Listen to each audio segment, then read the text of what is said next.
NYDAC, today's key transit, Moon in Taurus, opposing Scorpio. Today's key transit is the Moon moving through Taurus, your opposite sign.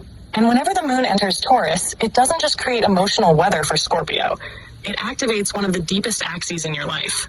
Control versus trust, transformation versus stability, power versus peace. Taurus and Scorpio are opposite sides of the same coin. Scorpio is the underworld. Taurus is the garden. Scorpio digs up what is hidden. Taurus decides what is worth planting afterward. Today, the Moon is sitting in Taurus asking a question many Scorpios don't naturally ask themselves. Open quote, after all the healing, after all the shadow work, after all the transformation, what are you actually building? Close quote. Because transformation is not the final destination. At some point, the phoenix must stop burning and build a nest. The astrology behind it. The Moon represents your emotional body, your instincts, your unconscious needs, your inner child. Today, she is wearing Taurus clothing. She's less interested in revelations and more interested in reality. Less interested in intensity and more interested in peace. Meanwhile, Scorpio energy naturally wants to investigate, analyze, expose, understand, control the variables. The result? Many Scorpios may feel strangely restless today.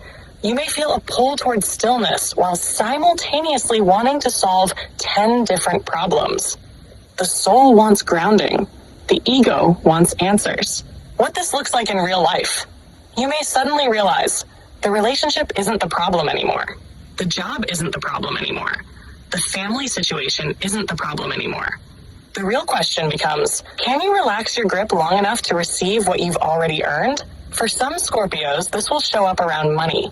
You may find yourself obsessing over future financial security while ignoring what is already working. For others, it shows up in relationships. You may be searching for hidden problems when someone is simply trying to love you.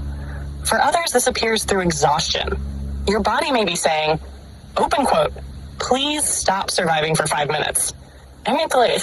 Close quote. The shadow of today's transit. The shadow side of Scorpio is believing that vigilance equals safety. If I watch closely enough, if I prepare enough, if I anticipate enough, then I won't get hurt. But Taurus knows a secret Scorpio often forgets. Safety isn't created through control. Safety is created through trust, not blind trust, embodied trust. The kind of trust that comes from knowing who you are. The kind of trust that remains even when circumstances change. Today's Moon is trying to teach that lesson. And honestly, some Scorpios may resist it, because peace can feel unfamiliar when you've spent years surviving. The gift hidden inside. This transit, Taurus, is ruled by Venus. Venus is not here to destroy. Venus is here to receive, to appreciate, to enjoy, to savor, to build. So today's medicine isn't found in another breakthrough. It's found in a moment. The coffee, the sunset, the hug, the conversation, the laughter, the meal, the breath, the body. Scorpio often searches for meaning in the depths. Today the Moon says, open quote, meaning is hiding in the simple things. Close quote. Scorpio transmission. Scorpio, there comes a moment after every death and rebirth cycle when the soul asks, now what? Not what needs fixing, not what needs healing, not what needs exposing, what needs living. The Taurus Moon is standing at the gates of your next chapter, holding a simple gift. Presence. Not because your transformation is over, but because your transformation has produced something valuable. And now the universe wants to know, will you keep chasing the next storm, or will you finally sit in the garden you've spent years creating?